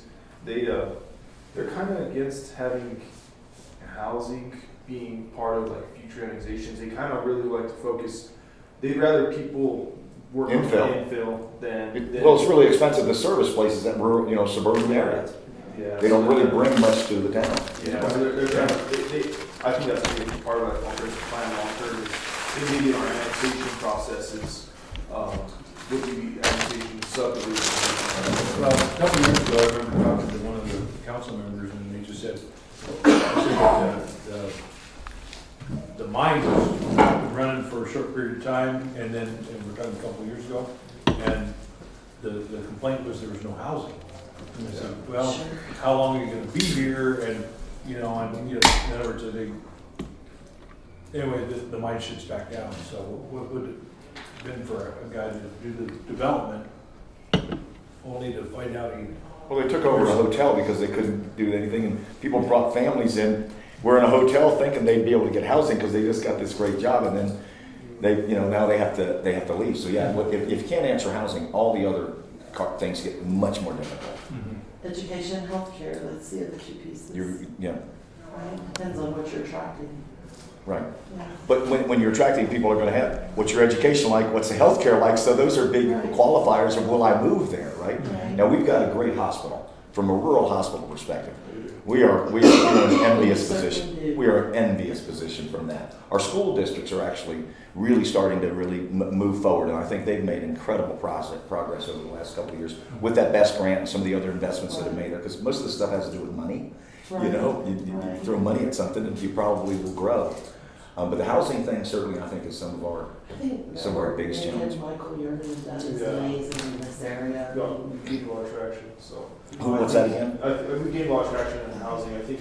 Oh, without a doubt. I think we're gonna, by the end of the city's Housing Now program, I think we're gonna generate, TURA helps oversee that too, but, probably close to, what is that, 110, 112 units? 150. We lead the state in most of those things, and we're doing some of those things before it was mandated. I mean, we Yes, really we are. actually- We really are on the forefront We of actually, that. some of our housing now didn't get counted towards the states because we did it Exactly. we did it too early.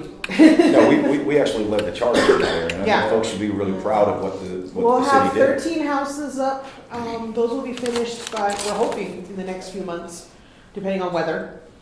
We'll have the 3 apartment buildings will be up. The mark is, it's two buildings and a community building. And then Holy Trinity will have 46 apartments. And where the 13 houses? 13 houses, City View Heights. Oh, okay, yeah. They Very good. already broke ground. The foundations will be finished by the end of December. That's a nice little area there. Yeah, and that's where the apartments are going too. Very good, very good. No, I think the city, what's that? Yeah, I said 45 at Holy Trinity, because I think one of them will be mine. You'll be able to walk just across the street to come to work. Exactly.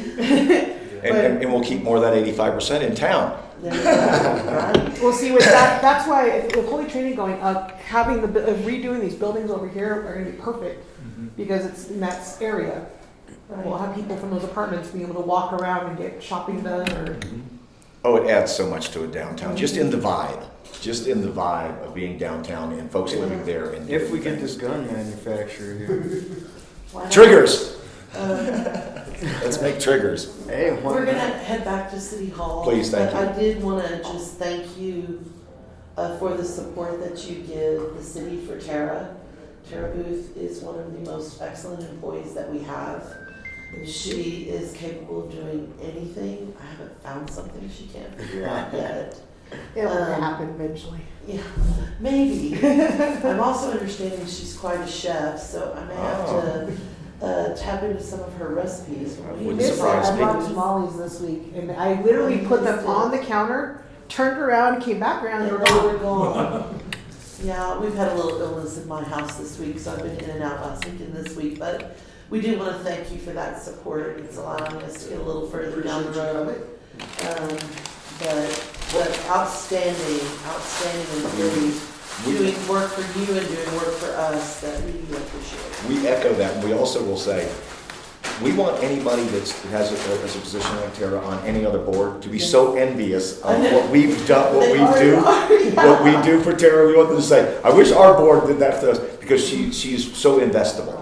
Right. you know, just so investable. Right, Yeah. between. Tara, this would be a good time to ask for a raise. Or not. She knows the budget is. Yeah, I think you know. Yeah, I know what our budget looks like, so. Okay, or should I say, y'all be quiet, I gotta deal with her at historic preservation. Public sector, we can't always pay people what they're worth, Without it's just not gonna happen, but we are looking at strategies and ways, and we're hoping some of this new development opens the door on us able to bring those salaries into better alignment. I just want to say, I appreciate you. You clarified a lot of stuff. We've been getting a lot of good information. It was a good call, Pat, to do this. Yeah, this is really good. Well, and I have a team. Housing, are we looking, are we expecting to bring in new people or just rearranging the people that are here? It does the same. Both, that's a It's great gonna be question. It's gonna be a bit of both, I think. Because I look at it, because I teach Yeah. at the school, so I'm looking at them saying, Jesus, you know, right now, we're busting out the When, doors, you When know. I meet with the hospital, that's their largest. It's hurdle. housing, yeah. Yeah. They wanna bring in a specialist, right? And they've even got the funding to do it, and they can't get the housing, so I do think we're gonna solve that, Even our police chief. right? He's looking for us, And one of the things that we had talked about with Ayers and Associates, right? we have a contract with them. We know their capabilities. We haven't used their capabilities very much, but we Right. want to do that. So one of the things and it just was a conversation we had, and it'll be something we take up here at our next meeting. We'd really like to actually meet with them quarterly and really start getting some knowledge transfer of what projects are, where we are, and have them evaluate. But we really want to invest in TURA meeting with them monthly, Right? okay? So that they can actually start using some of the education stuff that they do for our person Sure. to be able to go up. So you will see some money move in our budget from maybe more on the educational line item right now, And we're just in just order. providing that terribly, so they can have maybe in and out of some of those meetings as well. Okay. To get a better idea of what they can provide. We think that would be a great investment for us, an investment in people, We okay? agree. Okay. Yeah. Okay, any last questions? Nope. Not we're gonna have. Thank you. Anything for you? Thank you guys. Awesome. Appreciate it. Appreciate you Thank both. you. We'll see you back over there. Yeah. For birthday cake. Yes, whose birthday is it today? Mine's birthday? tomorrow. Oh, it's Sarah's. I thought we were doing Jello shots at 2:30. Got canceled? No, no shot. Who baked for you? Kim. Oh, that's gonna be good. That's gonna be good. Thanks, guys. Thanks, Nick. All these good. All right, that was really good. I think Believe that, me, I pick her brain on a normal yeah, basis. that was really good. Well, And when you think about it, the city manager came and sat down with us and took the time to explain things to us. We can't get that in a regular meeting. You know what I'm saying? As much as they could try. and to your point, though, we need those relationships. Most of the stuff we're going to be doing most of the stuff that doesn't get done in small towns is because somebody on some board pissed off somebody on either some other board or somebody on the council. And now that there's obstructionism going, even though everybody knows what should happen, right? And the more we can actually make these relationships more collaborative, even across from the school district. I love when we try and have those conversations. We may not be able to play a direct role, but we certainly can be an ally to folks out there and be a collaborative body. And being able to have the city manager, our director of development services, and not even buy her a sandwich, you know? Oh, we bought it, we just didn't get it. She honestly doesn't eat, and I kind of picked at her to get her to pick a meal, so that was kind of on me on that. No, front. that was awesome. Tara, what do you think? Now we'll move forward. We There's got lunch. 30 minutes before we can do the walkthrough for the property, because we're gonna meet over there at 1 o'clock, and I think it might be Tim. Nice. Well, let's move E up, outreach for next year. Okay, Okay. that was for the marketing too. I know you guys talked about it, we wanted to do more outreach, let the city know what TURA can do. We need to get, a logo, we need to get our name out there. I will talk with Aries to see if that is in their wheelhouse, if they can help us with that. Yeah, because what you're talking about, building relationships, tremendous opportunity with the new city council being seated. Mm-hmm. And I didn't vote for some of these folks, but it's quite clear they have an agenda about improving Trinidad. And so do we. We're aligned. Yeah. So I don't know if you asked her what she thought would be a good project, and she didn't say directly, but I don't know if you guys caught on. She said it twice about the gun manufacturer. I think that's a dang good project. Is that even a real thing? I wasn't sure if that was some hypothetical. That's what she was saying. Yes, she said it twice. We had one before. There was one here before. We have the second best gun college We still have it. in the country. It's still So it ranked would in the be top. part of the culture Yeah. that we could help change, Yeah. The Army used to, again, a lot of that stuff, in my especially with understanding, war coming. and a lot of that stuff with my. For a long with my time, they were the number one. Yeah. For. Well, and they were known in that people would just recruit folks out of there, and they also, the Army and folks would send folks to there. For some reason, those relationships got broken, and so we don't get that cross pollination from us as the number one school or number two or whatever to those things. I like that. It's good that's not on our plate, but I like that people are talking about that. Small scale manufacturing is something we really need to try. We get a lot of calls from companies that won't tell us their names or anything like that. Like they give us no background. They just say, "Can we do this, this, and this?" Yeah. And that's it. And So and then they follow through if you answer. if we answer them correctly, that's when we get the callbacks. Yeah. That is small scale. Yeah. Yeah, exactly. No, I'm saying like a trigger. Yeah. A Right. gun manufacturer, not the whole gun, Right. but just triggers. That's Well, small scale. That's something we can And bring. we can do it with that. Those are 20 jobs at a time. 10 companies with 20 jobs is better than a mine with 200 or 300 jobs. Right. It's just better, Yeah. you know, in It's all areas. diversified. Well, and it does, and it's not extractive. It's actually, it actually is not an extractive part of it. Exactly. We don't even have a gun shop in town. So that's kind of crazy. I always thought that was There's crazy. one over in Renton. Yeah. Yes, I know. I'm just saying that somebody capitalized on that. So we're going to keep the outreach and those things. A lot of that has to do with, you know, we have cards. It would be nice to have a page on our city website. I did talk to Veronica because she's now currently. I don't know if you've noticed that it keeps changing for like the last couple of weeks.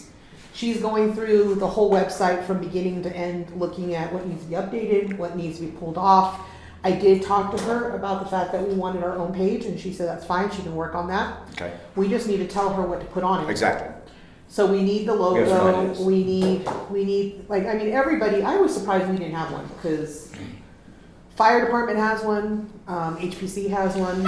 I asked the second meeting I sat I was on, like- I said, I was how do I very find that surprised. information? And said, well, your agenda's on, no, that's not enough information for what we really want to do. We don't need to change it a lot, but we do want to have something that actually tells our story. Here's a before, here's an after, here's what we did, here's those kind of things. So we can drive do some need folks to it. facades. We need like our facade pictures on there. The buildings we've touched that we've worked with. And then on that business card, a QR code somewhere, maybe it could be on the back, that if somebody hits that, they go to our page, not having to go to a big thing to drill down to try and find what's TURA do, how do you get with them, how do you connect, how do you communicate. So I think that would certainly be something we'd like to do. I think, and Veronica's amazing. That was another great hire.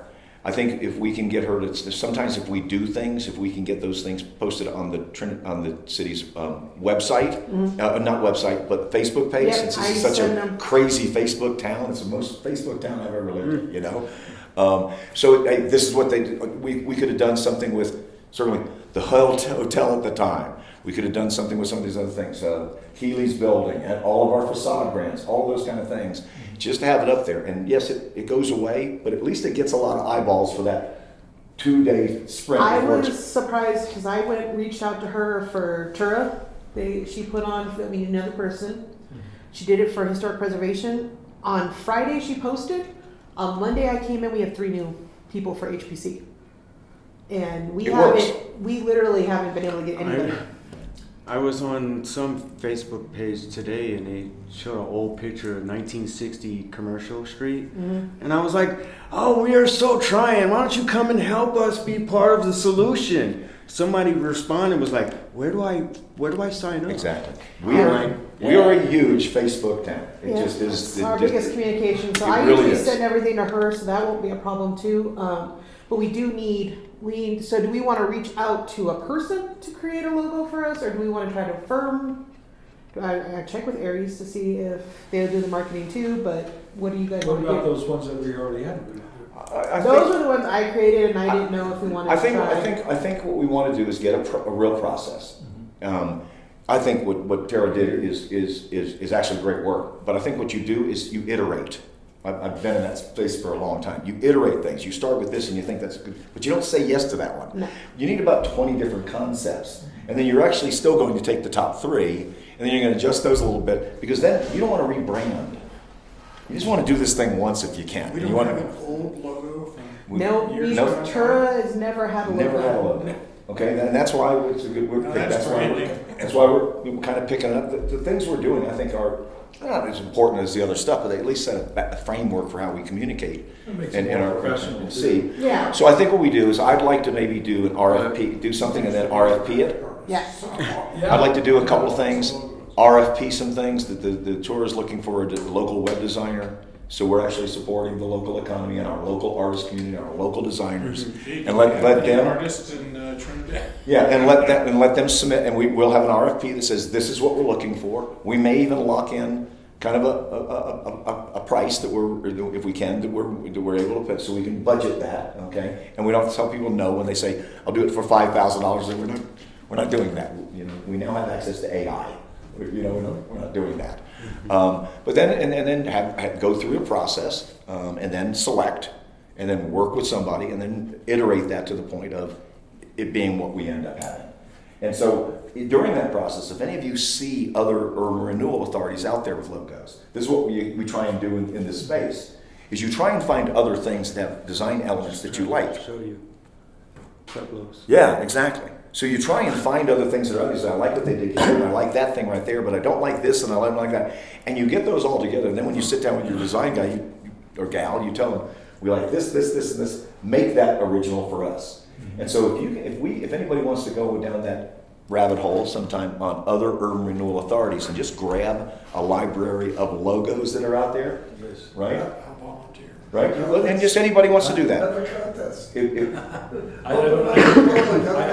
I know you guys will come out, that's just not my. I think we have to do an RFP as our organization. And you have to get X number and certain We things, have to X get number at of least bids. and- three bids, or this is what I found out, is then I circle around that. If you send it out and you get no responses back but one, you go with that one.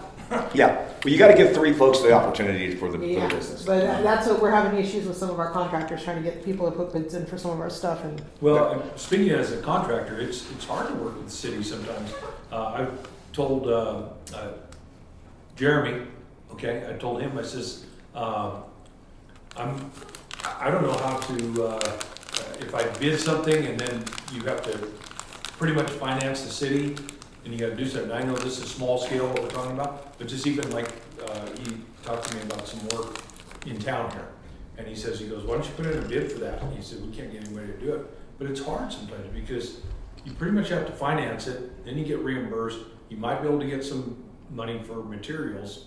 And that's why I said, that's one of the things that, this is for the council, I know, but it just makes it tough. And a lot of times just the conversation I've had with different contractors, everybody says, oh, I don't want to work for the city because it's so, you never get paid. It's really hard to get paid. Yeah. all of our payments go through city council, so when, like, we just had a city council meeting, they approve the bills, just like we do. Yeah, You approve the bills, once those bills get approved, then the check goes out. right. So you have to be a little more substantial than trying to help some of our local, it's called economic gardening, where you Yeah. find your local businesses and you invest in them so they have enough money to actually play the spread and not have to play arbitrage. You know what I mean?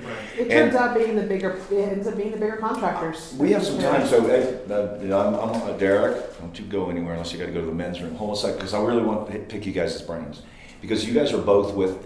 You know, I'm joking. You guys are with the historic district, okay? Are there any? Because we have some time. We're in between some things. Are there any properties? We didn't ask. I knew I had you guys here. We didn't have to take that with Tara. Are there any properties that are in what you guys look at in the historic, what is it? Preservation. Preservation that the city owns? Are there any properties that are historic that you're working on with an owner that we should be working closer with the historic district and what your board does and what we can do in order to make sure that they understand that we have a toolbox over here to work with them? I want to say I should have asked Tara what we could do, because every time we try to think of something that we can do, we run into the problem of, okay, historic preservation can't make money. TURA has to make money. So how do we come up with a project? The only building that is currently being touched right now is we're working on the old city hall. Mm-hmm. So one of those things would be, is you guys, and for lack of a better word, you guys would bird dog the project. Here's a project over here, here's all the folks, you'd set it up there. And then you'd hand it over to this board and say, this is the owner, we've already this is where we're going to go, and then we see if we can actually work with them. But the more folks we have out there talking to building owners, whether they can make money on it or not, again, the way this works is if we activate a building, the whole community makes more money. Yes. Empty buildings lose money for everybody. Activated buildings make money for everybody. So maybe there's a way for you guys there may be more folks interested in going to see the historic preservation folks than coming to see TURA. And they may be our same prospective building owner, you know? So And the only one that's coming to us in the next couple of months will be Paul Glenn. Mm-hmm. He's coming with some landmarking buildings that he's gonna landmark. Okay. But he hasn't told us what the buildings are. I've asked him several times and he's not given us the names. Yeah, but as far as historic preservation, what we're doing in historic preservation is just trying to take the old buildings and activate them in a way that the city can use them, or that we can use them for the community. Right.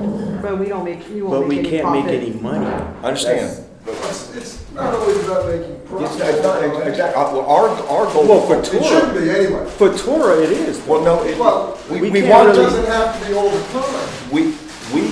We have to make money when we actually obligate ourselves to pay money. Yeah. Okay, that's when we have to make money. We've taken on the debt, we've floated a bond, we've done other things, and now we have an obligation. We need to match a revenue source to that obligation.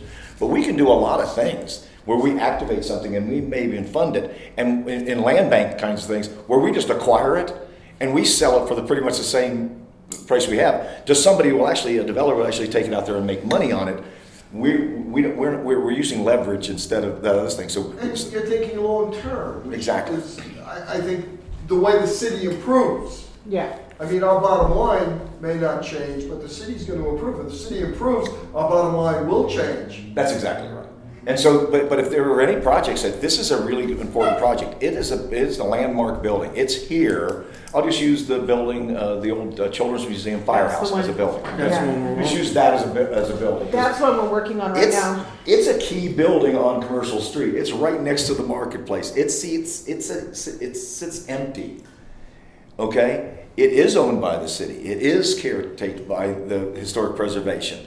It has some things it needs done. Historic preservation may not be the entity that funds it, but is there a way for us to say, okay, you wanted to bring it back up, we have to put, let's say, ADA access into it. We'll just say that. And it's expensive because that has to be in every building anymore, right? All our historic buildings weren't ADA compliant, right? So it has to do that. We have the money. Let's say we even just, I'm not going to use right terms. Well, I'm saying we just front the money to have that done, knowing that when that's done, it's activated, and now there's something in there, and then we just put a funding source. We'll call it TIF for right now, okay? We put a funding source of that, and the downstairs is now, we don't need any more coffee shops, but I'll just say a coffee shop cafe, right? And the upstairs are some offices, or residents, or whatever it is. We were able to come in with just the money to get the job done.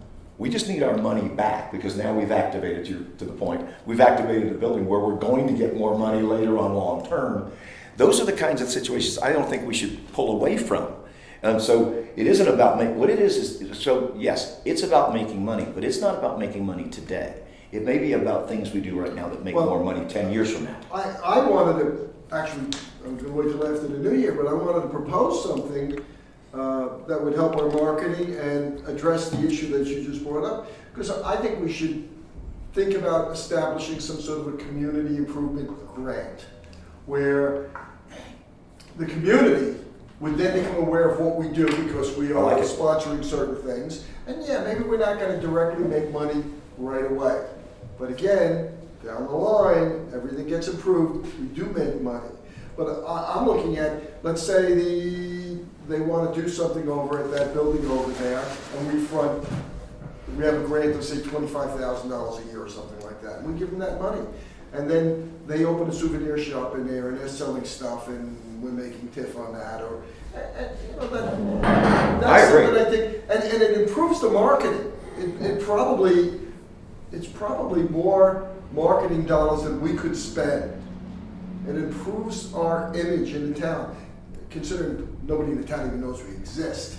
In all frankness, that's the marketing that has the most effect. It's Yeah. not marketing to get new customers, but marketing to let folks know what the hell you do and the reason you do it and the mission and why they can rally around you. I like that idea. I think our guardrails would be whatever they're doing has to fall within our blight, safety, all those. Improvement. But it has to fall within that, and then they're in those areas. If it ends up being we're putting something in a commercial building, not something I was just saying with regards to the city on city properties. That's family properties, okay? I'm talking about somebody owns a building. We'd have to come up with something. We would have to tie TIF to it, so we could grant something to somebody right now. Well, you can't grant it because that means you don't pay it back. So, but I like the idea. But if we could find out with heirs and associates or whatever. And Pat, we talked about this 2 years Yeah, we ago did. about redoing our charter, rethinking about exactly what we are able to or want to do. Yep. We should consider that. We just were told that unless we have a couple of projects that are she ain't going anywhere near that thought of ours. So I don't think about that It may anymore. take a while. Because I quite frankly, that Lowe's building, I'll just call it the Lowe's building, okay? That Lowe's building is a great opportunity. If things line up the way it was outlined that they could potentially line up, that is a project of ours. I'm going to say, I can almost tell what the votes will be. That will be a project of ours. I've worked with you guys long enough, okay? And Tara already knows about that stuff. We got Nick involved in that thing. It's across from the county. That's something we And can do. it actually could generate a good deal of money. That's exactly right. Now, if we found those little projects, if there are other little projects like that where we can activate. Well, I don't know if that's a little project though. Well, I'm talking about small plot of land, not Penny's building, not the Fox, not the Opera. We've been spinning our wheels on these mega projects because that's who comes to us because they're developers and they know they're smart. This is what they do for a living, and we've not done enough on the smaller things that probably are the homes we could buy. It's like if we were an investment group. If we may have to buy one house and flip it, and then pretty soon we can buy two houses and flip it, and then we buy an apartment building. But right now we've got to stay kind of within our capabilities and our abilities, and do a couple of things. That's a great test case because it has to come down. You know, the building is a safety hazard. It's a community hazard, whatever you want to call it. That's a TURA building. Yeah, it just It checks every box we're supposed to be doing something with. Yeah, and I think where the location is location, but the fact that the location is there and it would be an opportunity for us to flex a little and demonstrate our capabilities as an organization. Well, to Mark's question and point earlier on, we have the financial ability to do that. Okay, we can do that. Okay, we can't do a lot of this other stuff, you know, but we can actually do that project. And because of location, because we know what could be there, we can actually have a fair idea that that's a good investment and that would return dollars. Okay? Yeah. And hold it, and if it doesn't do it, be in a position to hold it long enough to where it does. That's one of those projects. I think if we do that, we'll get a lot more marketing. It's one of those it's a cornerstone project, right? It literally is something in one of the biggest traffic places that are there.